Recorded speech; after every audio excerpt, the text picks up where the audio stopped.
Shalom Aleichem, meu irmão e minha irmã, como vão vocês? Que Hashem vos abençoe em nome de Yeshua. Hoje vamos falar sobre a Parashá Nitzavim Vayelech e o nosso tema hoje é Além do Tempo e do Espaço. Essa Parashá Nitzavim e a Parashá Vayelech, elas geralmente são lidas juntas e sempre na época do ano quando o arrependimento está na vanguarda, devido àquela aproximação que nós temos dos dias sagrados, né? Rosh Hashanah e Yom Kippur. Por isso o Baal Shem Tov, ele comenta o seguinte: você está em pé neste grande dia, todos vocês diante do eterno seu Criador.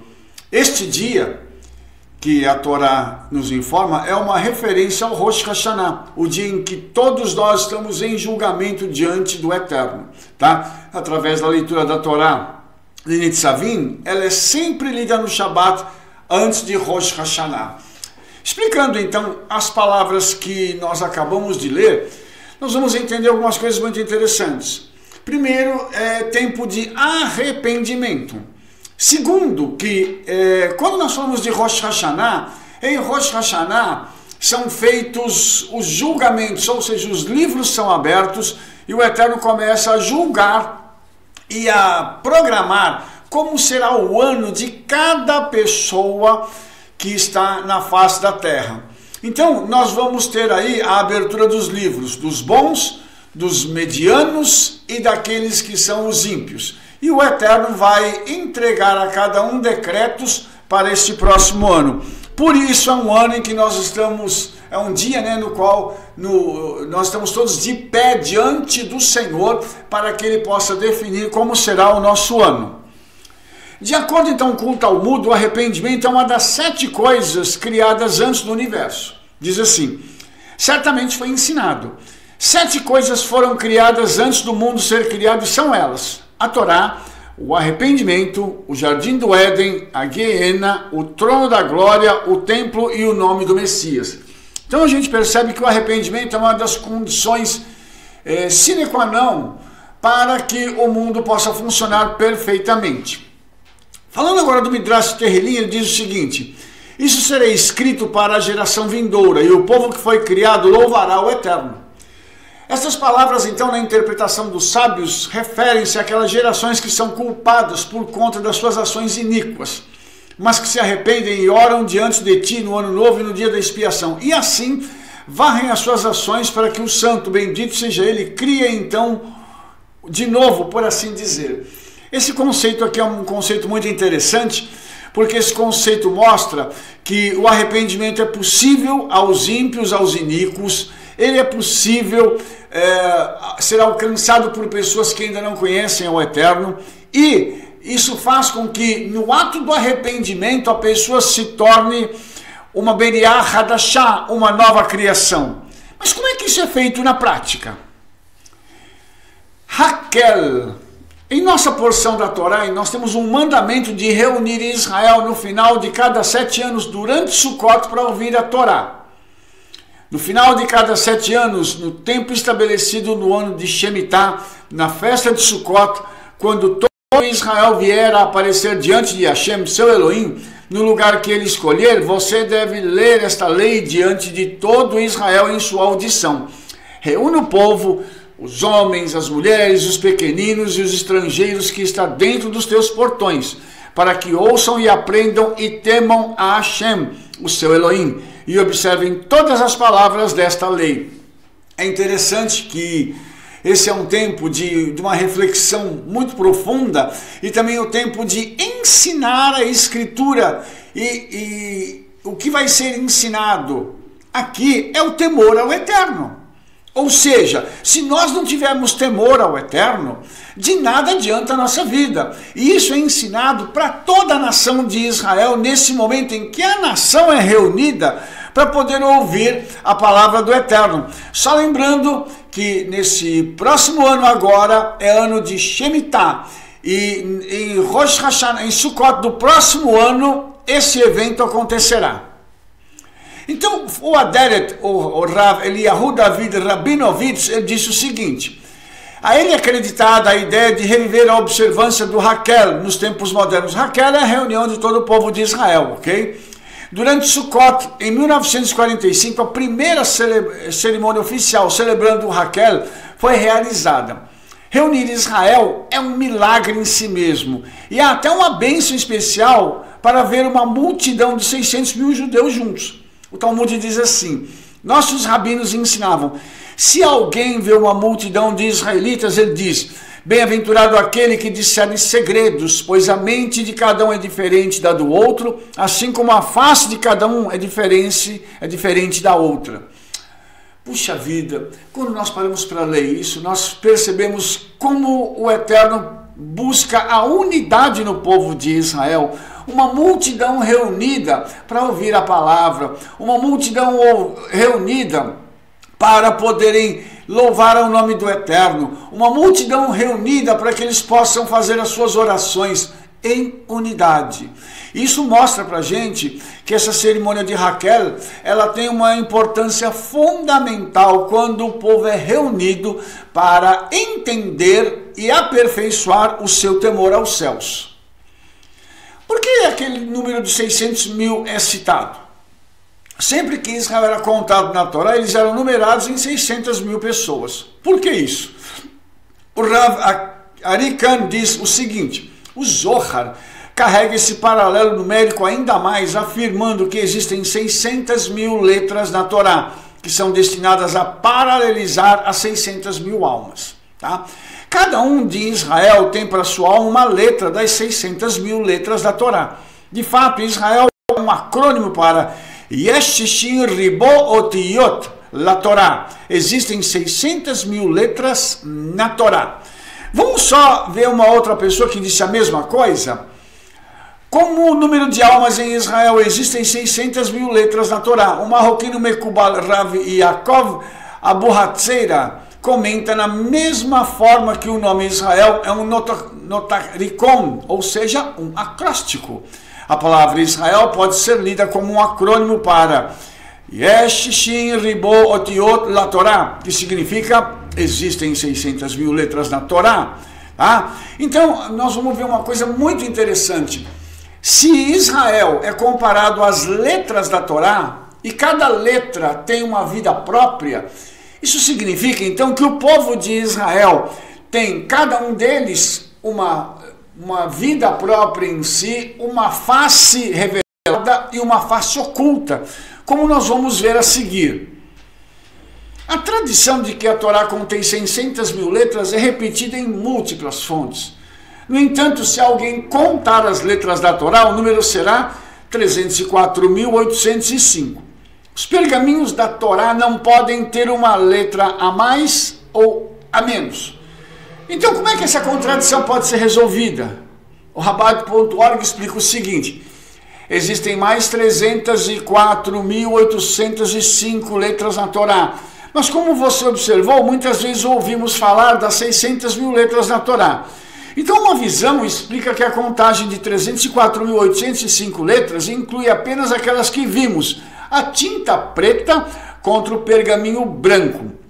Mas há as letras em branco contra o preto. A versão celestial e não física da Torá é descrita como fogo negro sobre fogo branco. E tanto o preto quanto o branco são igualmente significativos. O preto são as letras que vemos, enquanto o branco, o espaço inverso entre o preto, são as letras que não vemos. A contagem de 600 mil inclui as letras preta e branca. Você lembra que agora há pouco eu falei que existem faces não reveladas do povo de Israel? Isso é uma coisa muito interessante, porque isso mostra pra gente que entre o povo de Israel nós temos pessoas que são simplesmente diferenciadas dos demais. São pessoas cuja vida, elas têm um caráter que vai além daquilo que o homem pode ver. Por quê? Porque eles têm uma conduta, eles têm um andar, um caminhar com o Eterno e com Yeshua que é completamente diferente dos demais. Então, cada letra revelada é completada pela letra oculta. Então, o oculto e o revelado andam juntos para darem luz à nação de Israel e ao mundo. E isso também é muito interessante, porque aqui nós temos o número 6. O 6 é o número do homem. E o 6 também, se você pegar aqui e cortar 2 zeros, você vai ver que nós temos 6.000. E o 6.000 tá ligado à era messiânica, quando vai começar aquele período que nós conhecemos como milênio. Então isso é muito interessante, porque quem vai reinar no milênio junto com o Messias é o povo de Israel. Eles estarão vivos para naquela ocasião poderem então reinar com o Messias que eles tanto esperam. Existem então 304.805 letras negras na Torá e 295.195 letras brancas na Torá. As letras brancas estão escondidas entre as letras negras. Cada letra é igual a uma alma. Curiosamente, o Talmud diz o seguinte: o filho de Davi não virá até que todas as almas do corpo estejam completas. Isso significa que Yeshua virá para reinar sobre toda a humanidade, somente quando o banco de almas do Gan Eden for esvaziado, para que todas as almas que nascerem até aquele momento possam estar ou debaixo do governo do Messias, ou então sendo julgadas pela desobediência daquilo que fizeram em suas vidas. O Rabino Ari Kahn ilustra uma visão incrível. Ele diz assim: podemos concluir que existem 600.000 almas, embora haja mais do que 600.000 pessoas. Mas uma pessoa pode compartilhar a mesma raiz da alma. Cada vez que as pessoas são contadas, o resultado é 600.000, mais ou menos. De fato, o número 600.000 tornou-se um termo descritivo para a totalidade do povo judeu. Em um nível místico, o número 600.000 é identificado como um número de almas que compõem a nação de Israel. O Talmud ensina que a chegada do Messias acontecerá quando todas essas almas estiverem completas. Esse é um aspecto muito interessante, porque mais uma vez aparece o número 6. E esse número 6, ele está ligado dentro da tradição judaica com a letra Vav. E Vav significa gancho. E olha só que interessante. O gancho é aquele que une duas partes. O Messias é aquele que une os céus e a terra. E ele é a origem de todas as almas do universo. Mas aqui a gente percebe que essa ligação, essa conexão com o povo de Israel é uma conexão muito estreita.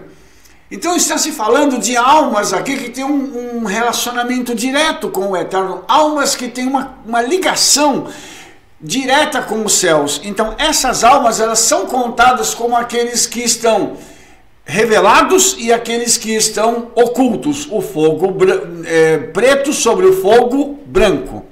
Eu acredito que foi daí que veio a expressão preto no branco. Eu não posso dizer que veio daí porque eu não tenho como provar, mas há uma desconfiança no meu coração que isso aconteceu assim. Nessa porção da Torá diz que Moshe completou escrevendo as letras da Torá. Está escrito assim: aconteceu quando Moshe acabou de escrever as palavras desta lei em um livro, até que eles terminaram. Então Rabbi Kahn novamente tem uma visão chocante, comentando o seguinte: é fascinante notar que em 1948 havia aproximadamente 600.000 judeus na Terra. E foi só em 1967 que houve 600.000 homens em idade de lutar. De acordo com o ensinamento do Zohar, Jerusalém só será unida quando 600.000 homens estiverem na Terra. Olha que interessante isso, porque em 1948 Israel volta a ser uma nação. Em 1967, Jerusalém é reunificada. Então esses números, eles têm um caráter profético. E esses 600.000 aqui deve certamente ter uma relação muito forte com esse terceiro período, que é o período ligado ao Messias, quando os homens estiverem na terra. Isso mostra pra gente que cada vez que esse número aparece nas Escrituras, ele tem uma conotação profética, fazendo uma conexão com a nação de Israel, as transformações proféticas ocorridas ali e o Messias. Então Israel agora é comparado a uma árvore das almas composta de 600.000 ramos. Como existem mais de 600.000 judeus no mundo, isso significa que alguns compartilham da raiz da alma, de algumas almas no mesmo tempo, no mesmo ramo. Para os não-judeus que estão ligados a Israel, eles são enxertados nessa árvore, compartilhando a nutrição da vida do universo. Se as almas de Israel formam os ramos, quem é a raiz? Antes de falar disso, eu gostaria de falar alguma coisa para você sobre esse compartilhar do mesmo ramo. É interessante que os ramos, eles dão origem a famílias, não só a pessoas, mas a famílias. E é interessante que famílias dão origem a gerações. Então, esse comentário aqui, ele pode estar se referindo a 600 mil, não só pessoas, mas 600 mil famílias que dão origem a gerações inteiras de judeus, que hoje estão espalhados por todo o mundo. E é muito interessante a gente notar isso, porque isso nos mostra que a raiz, ela produziu a árvore, que produz os ramos, que produz as flores e que produz finalmente o fruto. O fruto lá na ponta, ele vai então alimentar outras pessoas e as suas sementes, elas darão continuidade à árvore mãe. Isso é muito interessante porque esse conceito nos leva a compreender que quando alguém se casa com a outra pessoa, não se forma só uma família, essa pessoa já é parte de um ramo que vem se desenvolvendo ao longo dos séculos, ao longo dos milênios, para que aquela pessoa possa lá na ponta ser aquela flor que agora vai dar o seu fruto, que são os seus rebentes, que são os seus filhos. Todos eles ligados com a nação de Israel, todos eles ligados com o Messias. Rashi comenta sobre Êxodo 19, quando ele fala da Yeridá, ele diz o seguinte: para Moshe e para Israel, Moshe era igual a todo Israel. Ele está citando o Mequilta de Rabi Ismael, que afirma o seguinte, que Moshe é equiparado a Israel e Israel a Moshe, o mestre com o discípulo e o discípulo com o mestre, que o Senhor havia tirado Israel do Egito. Então estamos informados de que o êxodo do Egito acabou e contra todos os milagres e atos de poder que o santo bendito seja ele havia feito por Israel. Então nós temos aqui uma conexão interessante para a gente entender quem é a raiz. Primeiro, está fazendo uma ligação com Moshe, tá? Mostrando que Moshe é comparado à nação de Israel, assim como o mestre, ele tem como resultado do seu trabalho os seus discípulos. Então, a nação que foi tirada do Egito pelo Eterno através de Moshe, quando os milagres começaram a acontecer, Israel já havia sido libertado. Ou seja, quando eles saem e os milagres iniciam, já após a partida, esses milagres já indicam que a nação já havia recebido toda a sua libertação necessária e agora já caminhava para um futuro diferenciado. Então Moshe Rabbeinu, Moshe, nosso mestre, é por extensão Mashiach, e ele é a Yeridá, a alma universal e abrangente de Israel. Embora esteja além do escopo, desse artigo, que nós estamos agora transformando em vídeo, existem 5 níveis da alma que uma hora nós vamos falar para vocês. Nefesh, Hayah, Neshama, Ruach e Yeridá. O nível mais alto é o Yeridá. Os comentários do Daily Zohar sobre Isaías 52 dizem o seguinte: a alma desta nova vida vem do mais alto nível de Keter. Quando uma pessoa se arrepende, há uma transformação na vida dessa pessoa a nível espiritual. E essa transformação a nível espiritual faz com que essa pessoa seja elevada às alturas, espiritualmente falando. Tá? Ela então vai ser participante de algo muito intenso e muito tremendo que é dado pelo Eterno através da pessoa de Yeshua. Então vamos entender um pouquinho mais isso aqui. Eis que meu servo prosperará, será exaltado e elevado, e será muito elevado. Somente quando todos os 4 lados se unirem em unidade, a alma de Mashiach poderá ser entregue em Malhut. Então, os 5 níveis da alma, Nefesh, Ruach, Neshama, Hayah e Yeridá. O primeiro nível de Nefesh existe em todos os seres vivos. Ruach e Neshama podem ser alcançados por pessoas justas. Não são crentes, são justos, ok? O nível de Hayah foi dado a Moshe e a outras almas de alto nível no nível espiritual. Então, nem todo mundo pode alcançar esse nível que Moshe teve, que outros servos do Eterno tiveram na história da humanidade. Apenas uma alma pode ter o nível de Yeridá, e é o Mashiach, que é chamado Rei. Seu nível de alma é como a luz infinita no nível de Keter. Você está vendo a Keter, que é coroa, que está aqui do lado. Então você vai entender que o Messias, Yeshua, ele é essa alma com essa luz infinita. E ele é chamado de o Rei. Aí você vai entender por que os judeus, na época de Yeshua, zombando de Yeshua, chamaram-no de Rei de Israel. Aí você vai entender que eles estavam usando esse paralelo do Zohar, de algo que é muito tremendo na tradição rabínica, para poder zombar de Yeshua. Só que eles não sabiam que eles estavam naquele momento fazendo com que a alma universal, aquela que é o aglutinador de todas as almas do mundo, estivesse sendo ali sacrificado. Então tudo isso, irmãos, aponta para algo muito tremendo que Yeshua fez. E nós vamos entender aqui quem ele é de fato. Porque Yeshua não é só o Messias, ele é muito mais do que isso. Ele é a origem de todas as almas de Israel e do mundo. Então, aquela pergunta que eu fiz agora há pouco sobre quem era a raiz, nós acabamos de responder.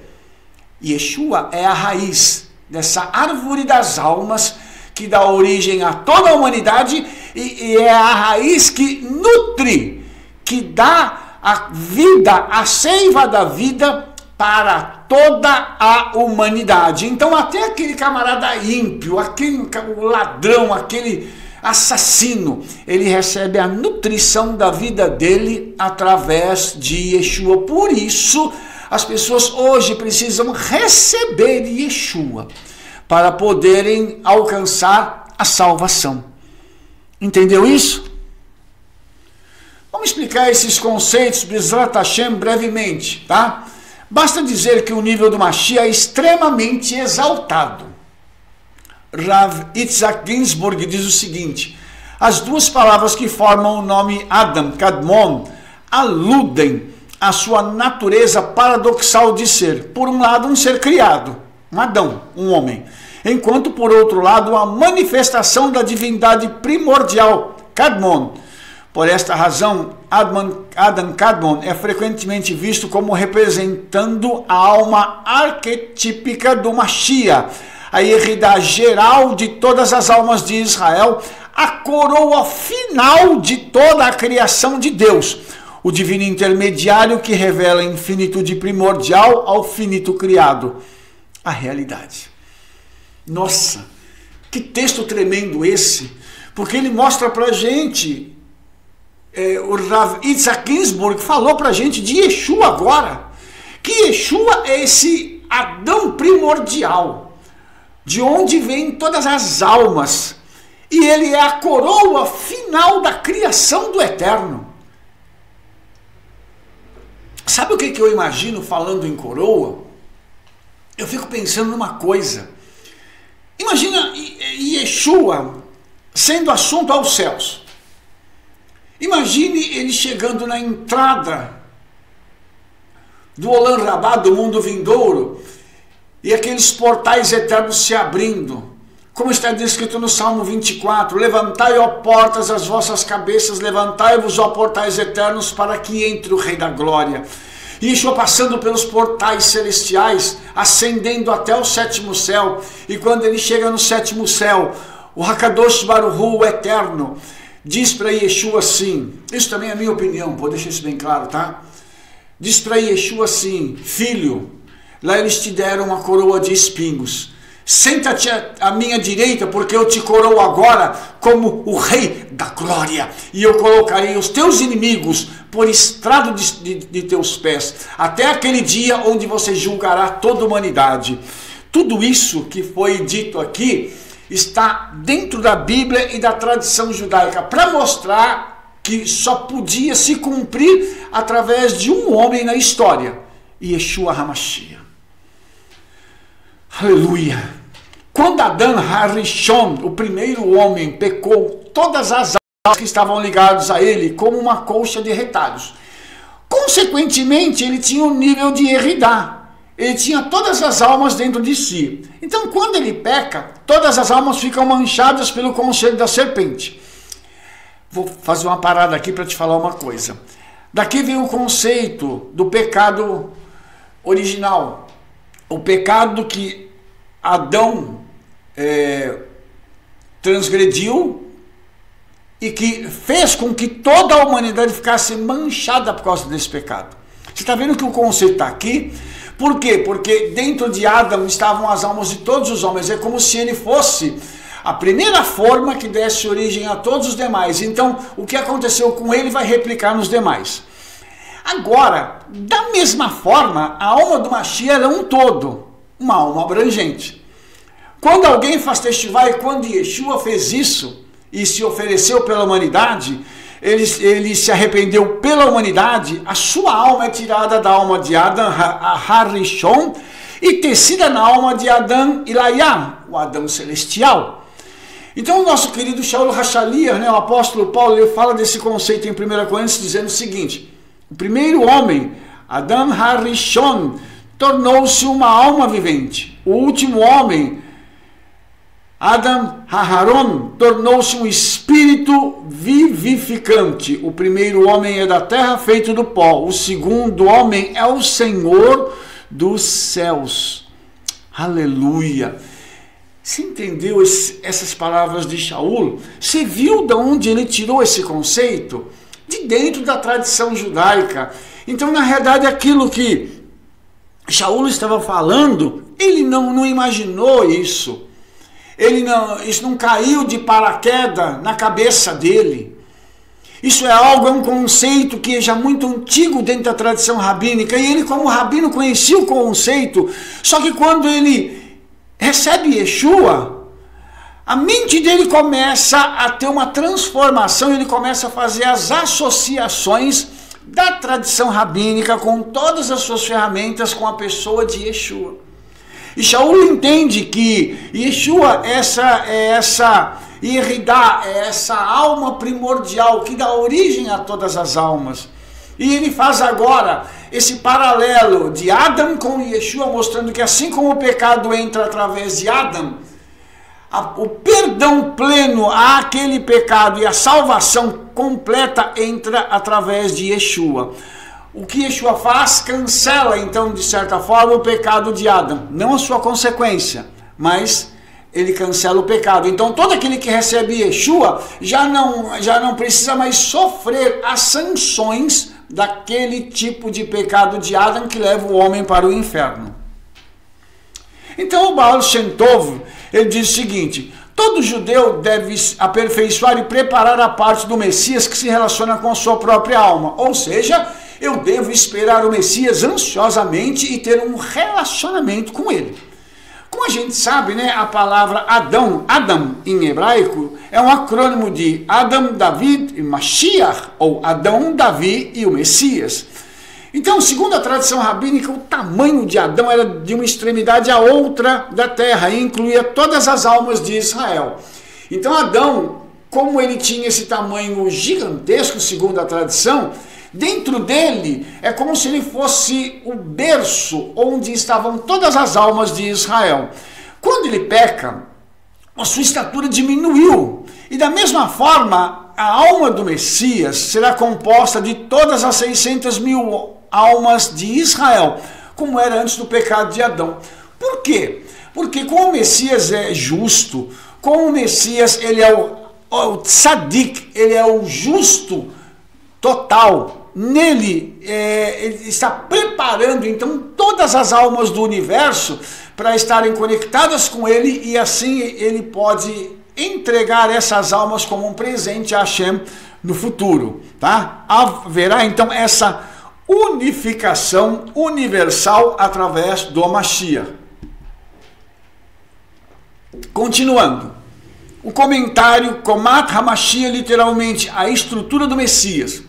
A alma do Messias, como a de Adão, incorpora todas as almas do povo judeu, desde os antepassados até a última geração. Todo judeu tem seu lugar na alma do Messias. Ao trabalhar então para refinar sua própria alma, a alma coletiva do Messias é construída e a redenção se aproxima. Aqui funciona como aqueles ditos, né, dos discípulos de Yeshua, quando está escrito que nós somos pedras vivas, partes de um edifício.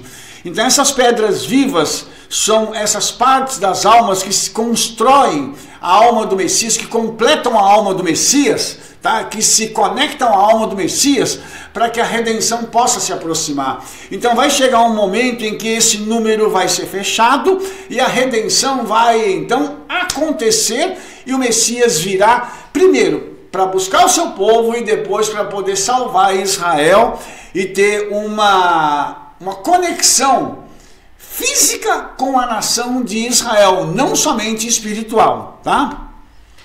A Brit Hadashah explica esse mesmo conceito mostrando para a gente o seguinte, falando de Yeshua, né, que ele deu uns para serem emissários, outros profetas e alguns evangelistas, e alguns pastores e mestres, para o aperfeiçoamento dos santos, para a obra do serviço, para a edificação do corpo do Messias. Olha o corpo aparecendo aqui, ó.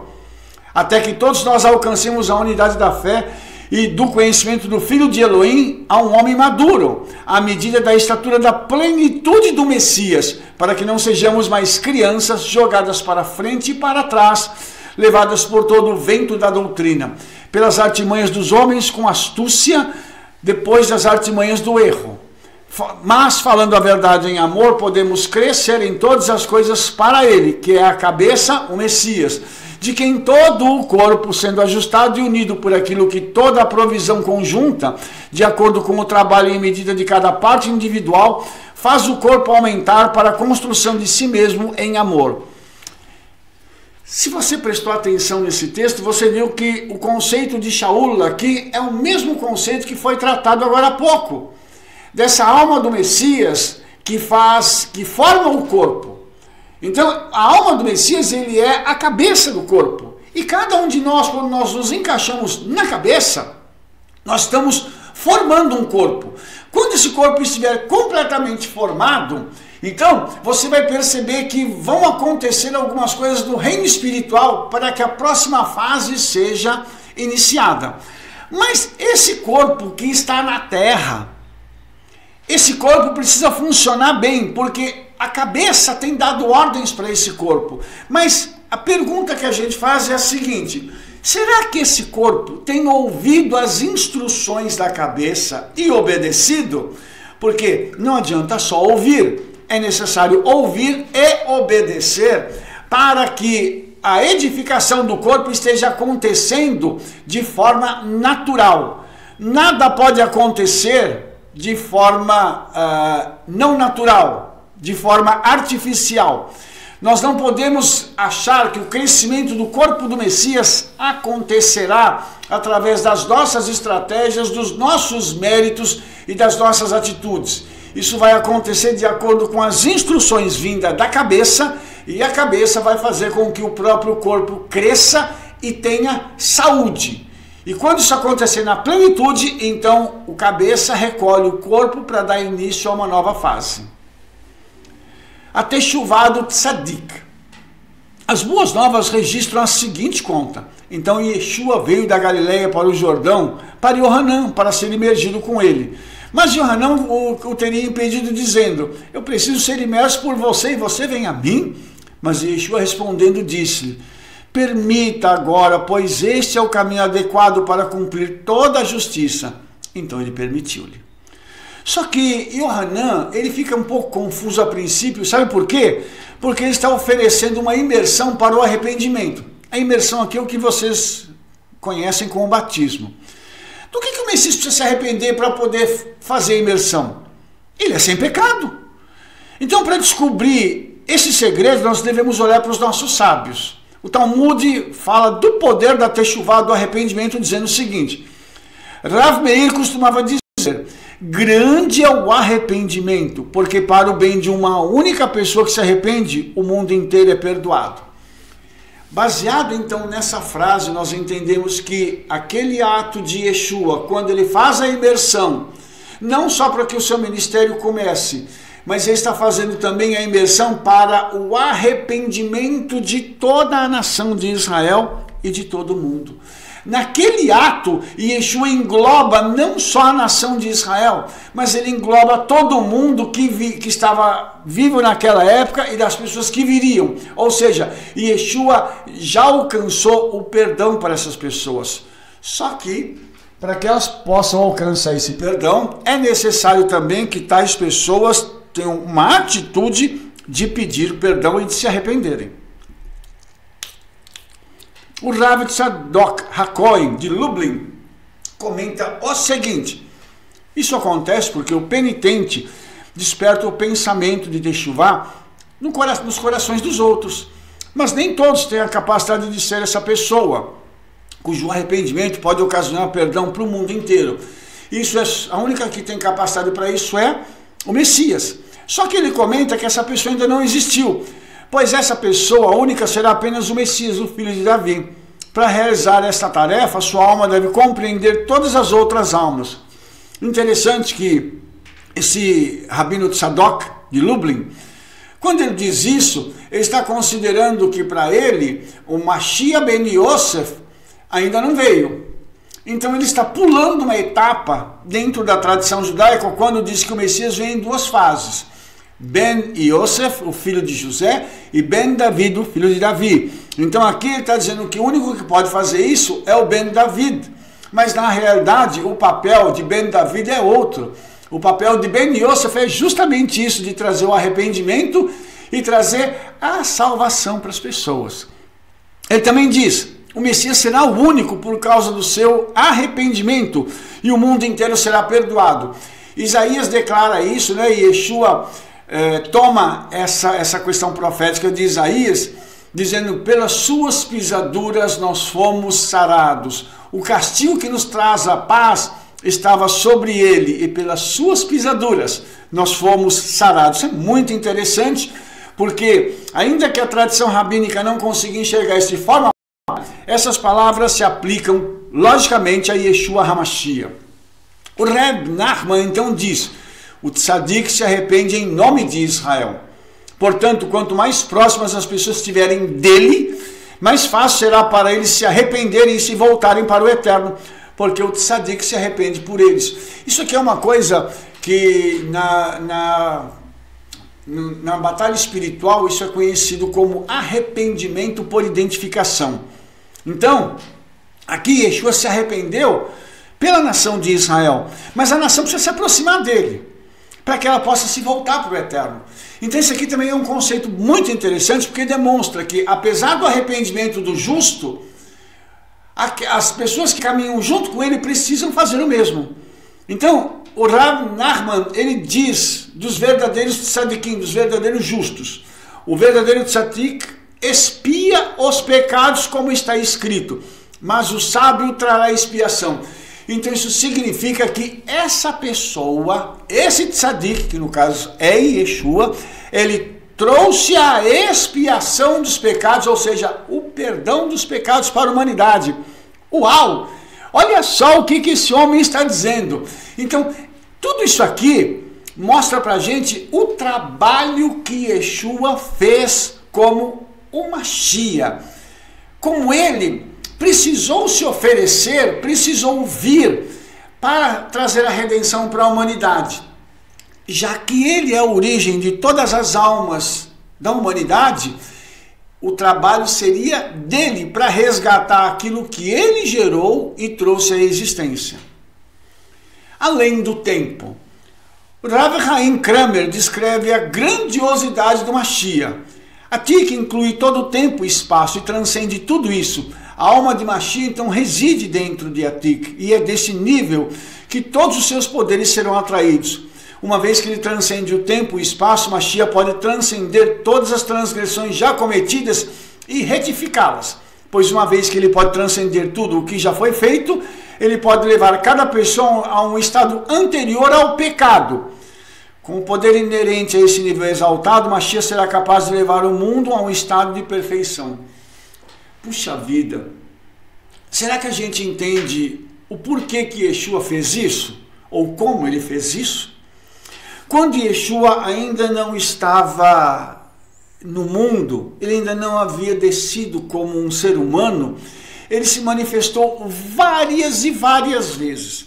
E a tradição rabínica fala que múltiplas manifestações do Messias aconteceram na Torá, depois na Tanar e em vários outros lugares na história de Israel. Então, o Messias, quando ele aparece, ele não resolve o problema do pecado só dali para frente. Ele resolve o problema do pecado dali para trás também, até a época da criação. E por que isso? Porque como foi Yeshua também que deu origem a Adão, quando Yeshua está ali trabalhando para que Adão fosse esse homem primordial, que vai dar origem a toda a raça humana, Yeshua então estava comprometido em não só cuidar da eternidade de Adão, que Yeshua é que essa eternidade vem de Yeshua para Adão, não só cuidar disso, mas quando Adão teve um problema com o pecado, também havia um compromisso de Yeshua de trazer o perdão para ele. Então a gente vai perceber que a cada vez que se manifesta na Torá, na Tanar e no restante das escrituras o Messias, todas essas vezes ele tem uma missão, que é essa missão de trazer essa retificação para o povo de Israel. Mas continuando, o Rav Nosson escreve: há pessoas cujas almas são severamente danificadas. Mesmo quando elas vêm para o tzadik, eles ainda estão afundados em todos os seus desejos corporais. Irmãos, quantas pessoas vieram de situações assim horríveis de pecado? Tá? Eu não vou citar aqui porque seriam muitas, mas infelizmente nós temos nas nossas igrejas, congregações e vários locais, eis isso, eis aquilo outro. Não interessa o que eu fui no passado, interessa o que eu sou hoje, interessa o perdão que eu recebi em Yeshua e o que eu sou daqui para frente. Então veja bem, pode parecer uma tarefa impossível para elevar essas almas e renová-las como um feto no útero, mas a tradição diz: há um tzadik que alcançou os níveis mais impressionantes e que tem o poder de elevar até as almas que são severamente danificadas como estas. Ele pode renová-las como uma criança recém-formada crescendo no útero. E Yeshua fala disso chamando de novo nascimento. Então, você vai perceber que quando Yeshua entra na vida de alguém, não só os pecados são perdoados, mas há uma retificação, inclusive a nível moral daquela pessoa. Quando ela se permite trabalhar, o seu caráter será transformado. Ou seja, essa pessoa ela pode alcançar algo tão extraordinário que ela pode voltar como se tivesse resetado o seu caráter e tudo aquilo que ela é, para ela se tornar uma pessoa santa. É por isso que o mundo não entende. Fala assim: como é que o fulano era assaltante, como é que o fulano era ladrão, porque o outro era estuprador, outro era isso, outro era satanista e agora estão dentro das igrejas? As pessoas não entendem isso no mundo, mas esse foi o trabalho que Yeshua fez. Não só de salvar, mas de tornar a pessoa como se fosse uma criança.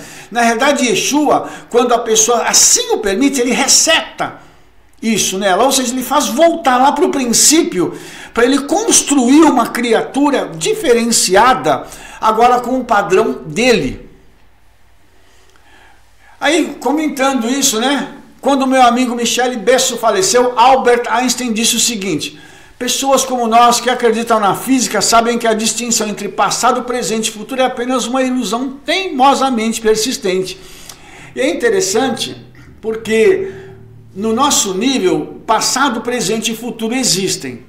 Mas no nível em que nós deveríamos estar, que é o nível da eternidade, esses três conceitos não existem. Existem apenas o presente. Então, Albert Einstein entendeu isso a nível espiritual, só que ele colocou isso a nível da física. Ele disse o seguinte, que na física só tem um tempo, o agora.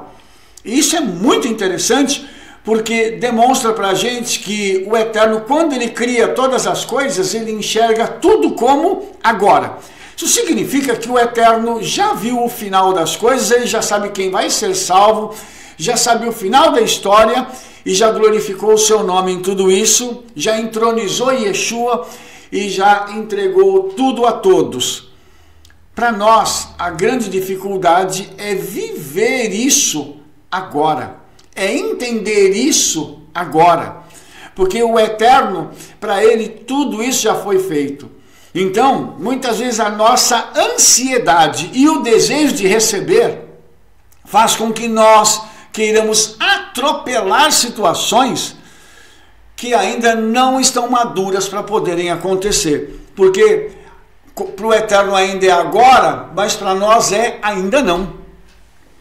O Reb Nachman escreveu 100 anos antes de Einstein dizendo o seguinte, na realidade não existe tempo. O tempo é apenas uma ilusão. Nossas noções de tempo são pura ilusão. Alguém que pense com cuidado nisso certamente colocará todas as suas forças em abandonar as vaidades dessa existência limitada e colocar toda a sua esperança naquilo que está além do tempo. Você deve ter fé naquele que está além do tempo. Então, nada nesse mundo pode te derrubar. Onde quer que você esteja, você sempre será capaz de lembrar a si mesmo, hoje te dei a luz. Estas palavras referem-se ao Mashiach, que está em um reino além do tempo. Será que você entendeu isso? O Rabino Nachman disse o seguinte, se você entender esse conceito, que o Messias em você é tudo, nada vai te derrubar. Por quê? Porque você vai entender que aquele é o agora, que o Messias preparou para você, mas aquele agora não é o definitivo, é só um agora, momentâneo, que depois vai se transformar em algo tremendo, porque quem está no controle não sou eu e não é você, mas é o nosso Messias.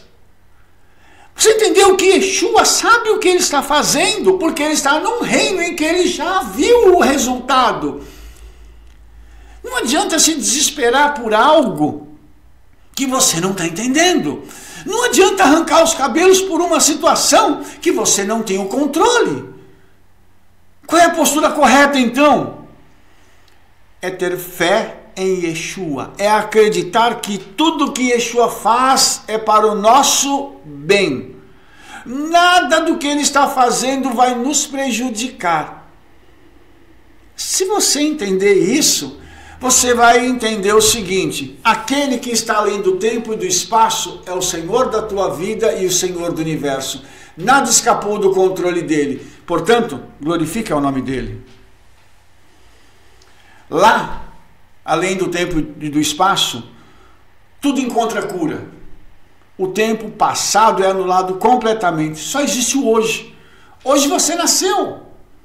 Literalmente. Tudo que está de errado com o mundo é uma parte do trabalho maligno que é feito sob o sol, no mundo limitado pelo tempo. Que remédio existe para todos esses dias e anos, todo o tempo em que alguém desperdiçou no erro? Tem um remédio? Tem. Sua única esperança está no reino além do tempo. De lá vem toda a cura. Será como se ele tivesse nascido de novo hoje. Enquanto você tiver fé no eterno, no mundo vindouro, no Messias que está além do tempo, você tem esperança eterna. Entenda, todos os erros que nós cometemos no passado, já ficaram no passado. Nós temos o agora, nós temos este momento. Nós temos um momento em que nós podemos dizer, Yeshua, agora eu preciso da tua cura. A cura, ela está alocada nas tuas mãos e para você não tem tempo. O tempo é agora, então me cura agora. Yeshua, eu preciso de tal coisa agora. Então faz isso para mim. O nosso clamor deve ser em fé, em esperança daquele que está além do tempo, daquele que enxerga as coisas não como nós enxergamos, mas ele enxerga o futuro. Ele já viu o que para nós é o futuro, mas que para ele é o agora. Lembre-se disso. Quando estivermos em dificuldades, quando estivermos passando por determinadas situações, lembre-se que o seu agora está nas mãos daquele que é dono do tempo.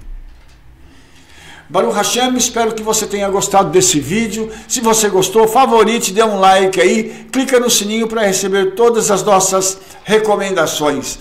E mais, se você gostou do nosso vídeo, espalhe para todo mundo o nosso trabalho em nome de Yeshua.